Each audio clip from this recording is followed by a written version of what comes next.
So my first guest is made her Broadway debut as Ariel in The Little Mermaid. She was Christine in the Phantom of the Opera in the 25th anniversary show. She was in Masterclass, It Could Have Been You, and now she's in a show that I happened to see right before I invited her up here, and that is the leading lady in School of Rock, Sierra Boggess.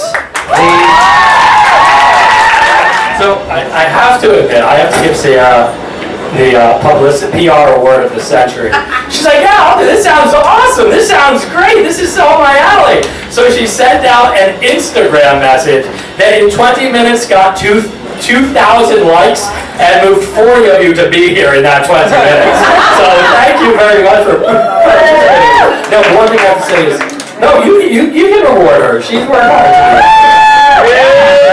And no, this is great having you here. By the way, here's her social media jazz.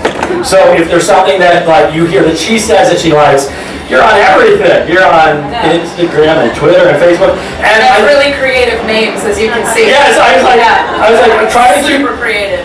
Official Sierra official. You got it all. But the word official, I like that. Well, I had to do official because this is why I even got on Instagram, and I actually find this an interesting topic. Maybe no one else does. But because there were so many people that were pretending they were me. And so I had to create my account and I had to say this is the official one. That's why I even got on Instagram. And I find that so fascinating and sort of in what we're talking about, this like, you cannot, I think what's different about this day and age is that people are trying to become who they love. I'm the biggest Barbra Streisand fan, everybody knows this, but I didn't ever want to be her. I did want her to be my mom, maybe sometimes, but I didn't want to be her. I didn't even want to do I didn't want to do her shows, I just loved her. But what I was discovering now, I think with this another generation, is that they're trying to become you. And I don't know what that is, but I'm all about like, not. No, and that's why, and I have to admit, Kate Egan, where are you, Kate?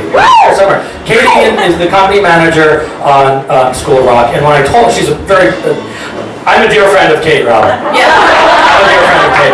And Kate's a very dear friend of mine, and I just told her that. She goes, oh my God, I have someone that you have to have on the show, and that was you. That's so awesome. Yeah, that was awesome. So thank you, Kate. Kate's awesome. Kate's awesome. She, you know what? And I'm going to say this with you here. Yeah? The reason I think Kate is such an amazing company manager, and we have another cast member here too. Tell me if I'm wrong. Emily, Ms. Shinekoff, you is because I think Kate fits in this circle of mentality too. I have never met a manager in theater at her level who cares so much about the actors and management as she does right there. Absolutely. And if anybody, and there's so many people in the world who want to be, again, Sierra Boggess, right? Yep. But they don't realize that there's Kate Egans because they're behind the scenes and they create just as much power as the people on stage. Yep. So before I actually want to go on this Instagram thing for a second. Because I did notice that. Yeah. And you even have the fan page of Sierra Boggess official. Like there's people that That's not mine. No, I know. Yeah. But I'm just saying there's so many. Yeah, So you're saying you don't know what's causing that, but do you have any ideas on why someone would want to pose as somebody else? Well, I'll just make it about me. No, and I said this to you in the background. I think your achievements are amazing. Right? I think you've done more than a lot of people get to do in 5 lifetimes. And that's admirable. And that's why, the weight of what you have to say is you did it. Yeah. You did what these people that want to be you Right. did. So, yeah, what's your thought? So I'll say this, that it took me a long time to understand this concept. I'm a student of Wayne Dyer, Brene Brown, Deepak Chopra, and I was not raised on any of those. I was not raised to think the way that I do now and live my life the way that I do now. But it's only very recent, like within the past 5 or 6 years, that I really started understanding. And one of the major quotes that hit me and changed my whole thing was a Wayne Dyer quote that is, I am not what I do, I am not what I have, and I am not what other people think of me. And just marinate in that for a second because it's really huge. And especially as an artist, I always thought that I am what I do. I am my resume, that whole like chorus line thing. And so once that was sort of taken away and I had to uncover who I was that has nothing to do with what the outside is, that became my real work. And I always talk about the work, and it has everything to do with the soul work.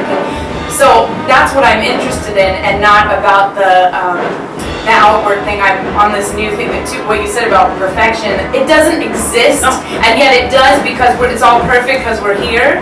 But we are imperfectly perfect, or perfectly imperfect, whichever way you want it. But so I'm obsessed with this idea of imperfection right now, and I'm calling myself an imperfectionist because it is so the weight is so heavy when you are trying to be perfect, and what even is that? You know, it doesn't exist. But it's a fantasy. It doesn't exist. Yeah. It's intangible, and real perfectionists really are just thinking about it. They never achieve it. Yeah.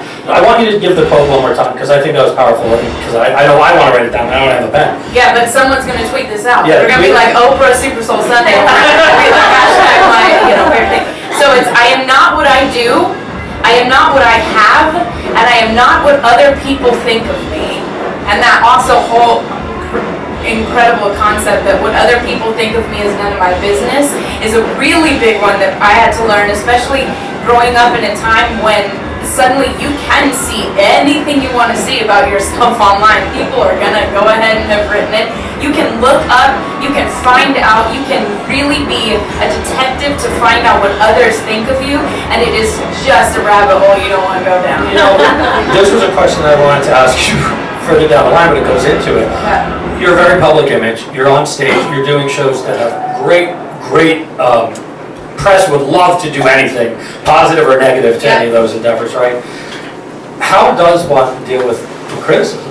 How do you, now that you've said that, how do you do that? I had to learn, I learned it the hard way, that I cannot read what people are saying about the show. I don't go to any blogs or anything like that because I can't do it.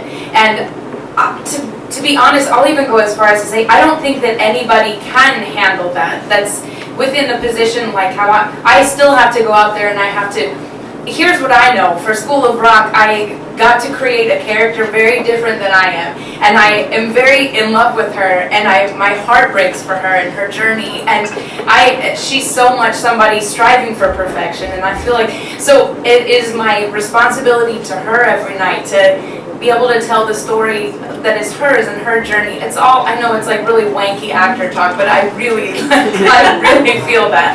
So I cannot have in the back of my mind, I can't start criticizing her because of what other people are saying or whatever, or the show, or who she encounters on stage. I can't know any of that. It doesn't actually serve me. And I am so much on this mission that, and I did, we can talk about it or not, but I did actually become very close with Wayne Dyer before he passed away last year.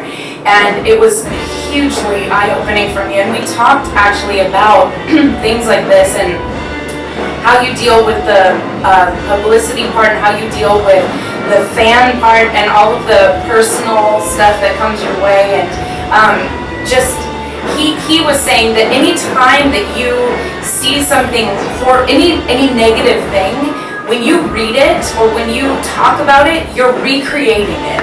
So you're putting that vibration back into the world and not meaning to. You don't mean to be part of the problem, but you become it. And more than anything, you know, because I totally vibe, no pun intended, I totally vibe with the concept of the vibrations being sent out there. Yeah. But our minds are so powerful that it believes what we tell it. Totally. And so if we read it, we believe it. Yeah. You know, if we give it homage even.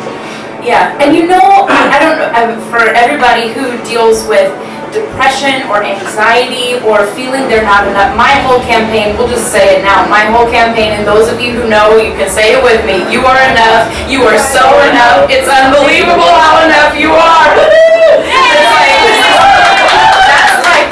That is for those of us that don't know that. This is a quote that was said to me when I was 17 years old, and it was just an off-the-cuff remark at a master class that I was doing by my teacher, Mary Satrakian, and it penetrated me. So I was like, what was that? And I wrote it down in my notebook.